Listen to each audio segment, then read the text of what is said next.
Hello बच्चों, मैं कमलेंद्र प्रताप सिंह, बक्से का तालाब इंटर कॉलेज लखनऊ में आपका कक्षा 10 B3 का गणित का शिक्षक हूँ। हम लोग गणित में अध्याय 1 वास्तविक संख्या का अध्ययन कर रहे हैं। इसके अंतर्गत आज हम यूक्लिड विभाजन एल्गोरिथम के बारे में पढ़ेंगे। यूक्लिड विभाजन एल्गोरिथम में यूक्लिड शब्द यूनान के अर्थात ग्रीक के महान गणितज्ञ व ज्यामिति के जनक फादर ऑफ ज्योमेट्री यूक्लिड के नाम से लिया गया है, जो 300 ईसा पूर्व अलेक्जेंड्रिया, मिस्र, जिसे इजिप्ट भी कहते हैं, में पढ़ाते थे। विभाजन शब्द भाग से लिया गया है, जिससे हम अच्छी तरह से परिचित हैं, जो कि गणित की एक संक्रिया है। एल्गोरिथम 9वीं शताब्दी के फारसी गणितज्ञ मोहम्मद इब्न मूसा अल ख्वारिज़मी के नाम से लिया गया है, जिसका अर्थ एक विशेष प्रकार की समस्या को हल करने के लिए क्रमबद्ध व सुपरिभाषित चरणों वाली प्रक्रिया से है। सुपरिभाषित का अर्थ ये होता है कि जिन चरणों की व्याख्या अद्वितीय तरीके से की जा सके, यानी एक ही प्रकार से की जा सके, अर्थात जिस विधि के चरण क्रमबद्ध हों और सुस्पष्ट हों, उसे हम एल्गोरिथम कहते हैं। मोहम्मद इब्न मूसा अल ख्वारिज़मी ने एक पुस्तक लिखी थी जिसका नाम था हिसाब अल ज़बर व अल मुकाबला। इसी पुस्तक के नाम से अलजबरा शब्द की उत्पत्ति हुई थी, जो कि गणित की एक शाखा है। यूक्लिड विभाजन एल्गोरिथम यूक्लिड विभाजन प्रमेयिका पर आधारित है। यूक्लिड विभाजन प्रमेयिका से हम अच्छी तरह से परिचित हो चुके हैं। यूक्लिड विभाजन प्रमेयिका कहती है कि दो धन पूर्णांक a और b के लिए दो अद्वितीय पूर्ण संख्याएं q और r इस प्रकार विद्यमान होती हैं, अर्थात उनका अस्तित्व होता है, जिससे कि a बराबर BQ प्लस R, जबकि 0 लेस देन और इक्वल टू R, अर्थात 0 R से कम है या उसके बराबर है, जो कि B से कम है। इसी को हम A बराबर B गुणे Q प्लस R के रूप में भी लिख सकते हैं, और इसे हम भाग के एक परिणाम भाज्य बराबर भाजक गुणे भागफल धन शेषफल से जोड़ सकते हैं, जिसमें a को हम भाज्य की तरह लेते हैं, b को भाजक की तरह और भागफल को q की तरह, तथा r को शेषफल की तरह लेते हैं। इस प्रकार यूक्लिड विभाजन प्रमेयिका में a और b दो धन पूर्णांक हमें दिए रहते हैं। a और b दो धन पूर्णांक हमें दिए रहते हैं। उस स्थिति में तीन स्थितियां बनती हैं, या तो a छोटा हो b से, या a बराबर हो b के, या a बड़ा हो b के। यदि a छोटा है b से, तो उस स्थिति में हम जानते हैं कि q और r अर्थात भागफल और शेषफल पूर्ण संख्या में प्राप्त नहीं होते हैं। इसलिए यूक्लिड विभाजन प्रमेयिका के आधार पर ए और बी अग्राह्य हो जाते हैं। जबकि ए लेस देन बी होता है, तब यदि ए बराबर बी होता है, उस स्थिति में क्यू बराबर 1 और आर बराबर 0 हमें हमेशा मिलता है। इस स्थिति में क्यू और आर का मान हमें प्राप्त हो जाता है, इसलिए हमें उसे ज्ञात करने की आवश्यकता ही नहीं रहती है।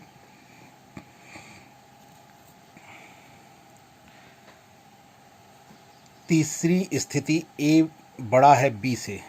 इस स्थिति में हमें क्यू और आर के मान ज्ञात करने होते हैं और यहीं पर हम यूक्लिड विभाजन प्रमेयिका का प्रयोग करते हैं। हम लोग यूक्लिड विभाजन एल्गोरिदम के बारे में पढ़ रहे हैं। यूक्लिड विभाजन एल्गोरिदम दो धनात्मक पूर्णांकों का एचसीएफ अर्थात मासा ज्ञात करने की क्रमबद्ध और सुपरिभाषित चरणों वाली विधि है, जिसके कई चरण होते हैं। इन चरणों में जो पहला चरण होता है, अगर हम दो धनात्मक पूर्णांक ए और बी लेते हैं जहां ए बी से बड़ा है, उस स्थिति में चरण 1 में हम लोग ए और बी के लिए यूक्लिड विभाजन प्रमेयिका का प्रयोग करके हम क्यू और आर के ऐसे मान प्राप्त करते हैं जिसके लिए ए बराबर बी क्यू प्लस आर, जबकि 0 छोटा है या बराबर है आर के और आर छोटा है बी से। यदि चरण 2 में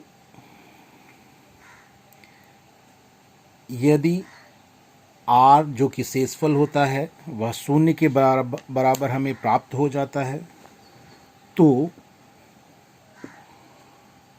बी पूर्णांकों ए और बी का एचसीएफ हो जाता है और यहीं पर यूक्लिड विभाजन एल्गोरिदम की प्रक्रिया समाप्त हो जाती है। परंतु यदि आर यानी शेषफल 0 के बराबर प्राप्त नहीं होता है, तो उस स्थिति में बी और आर के बीच हम फिर यूक्लिड विभाजन प्रमेयिका का प्रयोग करते हैं। चरण 3 में इस प्रकार चरण 2 समाप्त हो जाने के बाद चरण 3 में हम चरण 2 वाली प्रक्रिया को तब तक जारी रखते हैं जब तक कि शेषफल 0 प्राप्त नहीं हो जाता है। जब शेषफल 0 प्राप्त हो जाता है, उस स्थिति में जो अंतिम भाजक होता है वही अभीष्ट एचसीएफ या मासा होता है। अब यूक्लिड विभाजन एल्गोरिदम पर आधारित हम एक उदाहरण या प्रश्नावली से सवाल लेंगे। तो हम प्रश्नावली का एक सवाल ही उदाहरण के रूप में लेते हैं, जो कि प्रश्नावली 1.1 के पहले सवाल का पहला पार्ट है, जिसमें 135 व 225, 135 व 225 का एचसीएफ ज्ञात करने के लिए यूक्लिड विभाजन एल्गोरिदम का प्रयोग करने के लिए कहा गया है। इसे हल करने से पहले हम रफ वर्क में 135 और 225 का भाग विधि से मासा ज्ञात कर लेते हैं।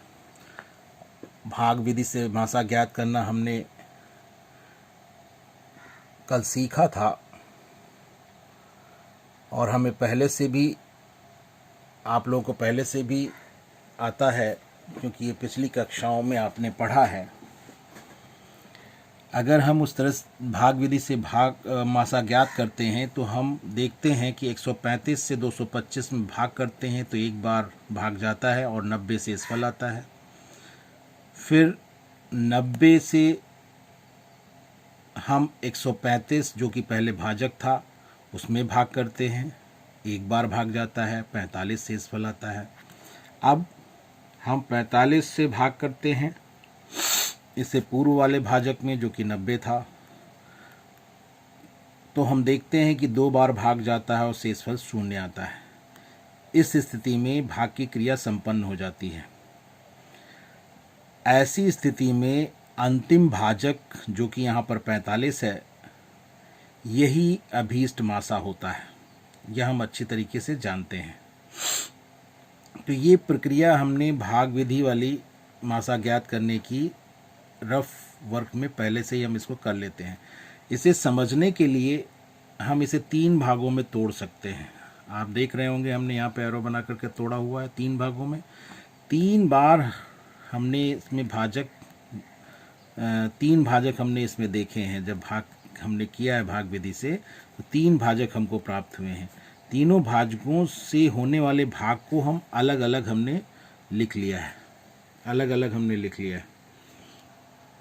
इसमें आप देख रहे हैं कि जो पहला भाग है उसको हमने अलग लिखा है और उससे हमने जो भाग करने की प्रक्रिया से प्राप्त परिणाम होता है, भाज्य बराबर भाजक गुणे भागफल धन शेषफल, इसे हमें अच्छी तरीके से याद रखना है। इसका हम बार बार प्रयोग करते हैं। यहाँ पर हम इसी प्रकार से इसी परिणाम के आधार पर अगर पहले भाग को लिखते हैं तो 225 बराबर 135 गुणे 1 धन 90 हम लिख सकते हैं। इसे समझाने के लिए समझाने का प्रयास मैंने किया है कि जिससे आपको अच्छी तरह से समझ में आ जाए। अगर आपको कहीं पर कहीं पर आपको परेशानी होती है तो आप पूछ सकते हैं।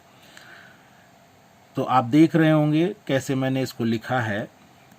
इसको लिखने का कोई ज़्यादा कठिन इसलिए भी नहीं कहूँगा क्योंकि ये परिणाम जो भाग से प्राप्त होता है उसी के आधार पर लिखा गया है, तो उसे आप आसानी से लिख सकते हैं। इसी प्रकार जो दूसरा भाग इसमें हमको प्राप्त होता है उसे भी मैंने 135 बराबर 90 गुणे 1 धन 45 के रूप में लिखा है। कैसे लिखा है इसे आप देख सकते हैं। इसी तरह से जो तीसरा भाग इससे हमें प्राप्त हुआ उसे भी मैंने उसी भाग के परिणाम के रूप में लिखने का प्रयास लिखा है, जिससे आप देख रहे हैं लिखा है मैंने 90 बराबर 45 गुणे 2 धन 0। जितने भाजक हमें यहाँ प्राप्त होते हैं भाग की क्रिया में, जब हम मासा भाग विधि से ज्ञात कर रहे होते हैं, उतने ही चरण हमको यूक्लिड विभाजन एल्गोरिथम में मिलते हैं। अब यहाँ पर जो 3 भाग थे उनसे संबंधित जो भाग के परिणाम के आधार पर हमने निष्कर्ष लिखे थे या परिणाम लिखे थे, उन्हीं तीनों परिणामों को चरणों के रूप में क्रम से हम यहाँ पर वास्तविक हल के रूप में, अभी तक जो यहाँ पे हमने किया वो रफ वर्क था इस सवाल को हल करने के लिए। अब उसके बाद वास्तविक हल के रूप में हम जो चरण हमको यहाँ पर 3 चरण प्राप्त हुए थे, 3 भाजक प्राप्त हुए थे, उनसे संबंधित जो 3 परिणाम थे उन्हें हम चरण 1 पहले पर प्राप्त होने वाले पहला जो भाजक था उससे संबंधित जो परिणाम था उसे हमने चरण 1 में लिख दिया हमने। फिर दूसरे वाले भाजक से संबंधित जो परिणाम था वो हमने दूसरे चरण में लिख दिया। तीसरे चरण में अंतिम परिणाम जो हमें प्राप्त हुआ था अंतिम भाग की क्रिया से, उसे हमने लिख दिया। ऐसी इस स्थिति में जो अंतिम भाजक होता है, आप उसे देख रहे हैं, हमने यहाँ पर 45 लिखा है, यही अंतिम भाजक होता है और यही अभीष्ट मासा होता है या एचसीएफ होता है जो हमें ज्ञात करना था। इस प्रकार आप कोई भी एचसीएफ ज्ञात करना हो तो यूक्लिड विभाजन एल्गोरिदम की सहायता से इस प्रकार आप ज्ञात कर सकते हैं। आज के लिए इतना ही, और शेष प्रश्नावली 1.1 के जो भी शेष सवाल हैं, जो भी प्रश्न हैं, उन्हें आप लगाएंगे। जो नहीं लग पाएंगे आपसे या आपको कठिन लगेंगे, उन्हें आप हमें बताएंगे, उन्हें हम आपको हल करके बताएंगे। धन्यवाद।